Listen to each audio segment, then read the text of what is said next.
Yesterday, at the state banquet held in honour of the Emperor and Empress of Japan as part of their state visit to Britain, we saw the family order of King Charles III appear for the first time.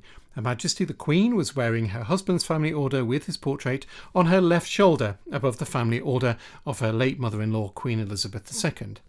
This tradition of sovereigns granting female members of their family a family order containing a portrait medallion goes back as far as the reign of King George IV. And if you want to know more about this fascinating tradition, go and have a look at my longer video on this subject. The order consists of a portrait miniature of the sovereign set within a gold frame embellished with stones and suspended from a coloured ribbon. The order has always been in the personal gift of the sovereign and is not automatically granted, and it has been the usual practice since the reign of Edward VII for the first recipient to be the Queen Consort, so it is no surprise that the Queen is the first person to be seen wearing it. The miniature painting in Charles III's family order was produced by a renowned artist called Elizabeth Meek, who has painted miniatures since the 1980s. She had already painted the King before, in 2005, when he was still the Prince of Wales.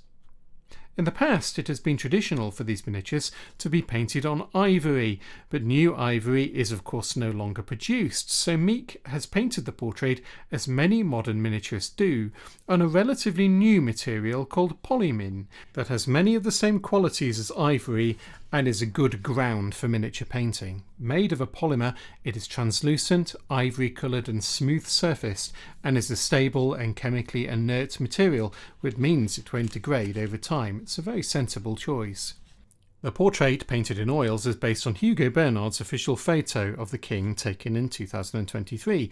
The King is depicted wearing exactly the same uniform and the same orders that both his grandfather and great-grandfather wore in their family order portraits. He wears the uniform of an Admiral of the Fleet, with the sash of the Royal Victorian Order, the collar of the Order of the Garter, the Order of Merit, the Royal Victorian chain, and the neck badge of the Order of the Bath. The gold setting for the portrait has been designed by Mark Appleby, the Crown Jeweller, and was presumably made at Mappin & Webb, the firm he works for. You'll have seen Mr. Appleby before on this channel. He was the man tasked with resizing the imperial state crown for the King, and we saw him at the coronation taking the regalia from the King as he entered the state coach. As with the portrait itself, the piece's design is not in any respect modern or innovative, and it follows precisely the same design as the family orders of the King's mother and grandfather. George VI's family order was quite avant-garde in the 1930s, but it is a conservative design choice for 2024. No innovation here. The oval frame of the portrait medallion is made of 18-carat white gold, and it is suspended from a hanger in the form of an imperial crown in the Tudor style that is set with diamonds and decorated with red enamel. The stones used are the real thing, loose diamonds already in the royal family's collection. Goodness knows how many diamonds they actually have, and I wonder if some used here have been recycled from previous family orders. The brilliant cut diamonds of varying sizes, larger around the medallion and smaller set into the crown, weigh a total of 10.41 carats. The back plate of the medallion, made of 18-carat yellow gold, is also traditional in form and is decorated with the King's cipher in relief, set under an enamelled Tudor imperial crown, also in low relief. This is then against a background of engine-turned decoration, a series of fan-like sun rays. These emanate from a rose, well, at least I think it's a rose. The whole thing has a decidedly Art Deco feel to it. Now, I've never seen the back of either George VI or Elizabeth II's family orders, but I'm inclined to think that the back of this new order, like the front, simply replicates those earlier designs. The order is suspended from a ribbon, as is traditional, and the King has chosen a colour that is near identical to the ribbon of George V's family order, a pale blue.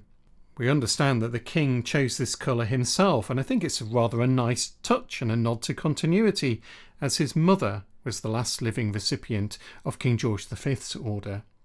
The ribbon, made of silk grosgrain, again a traditional choice, was provided by the London milliner Philip Tracy, who has long worked for the Crown. He provided the new caps of maintenance for the crowns at the coronation. You will notice that the King's family order worn by the Queen is considerably larger than the family order of Elizabeth II that she also wore at the state banquet. It is traditional for the orders to be made in different sizes. Queens, whether consorts or dowagers, wear a larger version of the order than those worn by other members of the family. Only time will tell if other members of the royal family will be granted the order. The Duchess of Edinburgh and the Duchess of Gloucester, who you would expect to be granted it at some point, have not been so honoured yet, as they were both wearing only the family order of Elizabeth II. I suspect that either the Princess Royal or the Princess of Wales, both of whom were not present at the banquet due to illness, will be the next members of the family to be awarded it, presumably once they have fully resumed their royal duties. It is likely that Catherine, who is higher than Princess Anne in the order of precedence, will be the next person to appear with it. The design of this new family order is neither innovative nor surprising. Through its conservatism of design, the King expresses, as he has in other ways in his reign, absolute continuity between his reign and those of his mother and grandfather. Thanks very much for watching. If you enjoyed this channel, you're bound to enjoy my magazine, The Antiquary.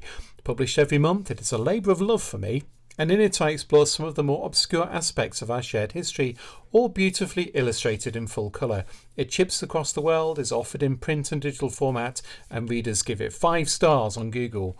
If you love your history like me, particularly the history of objects, buildings, people and places, why not consider subscribing? Subscribing helps support my work and the channel too. There's a link above and in the video description that takes you to the magazine website.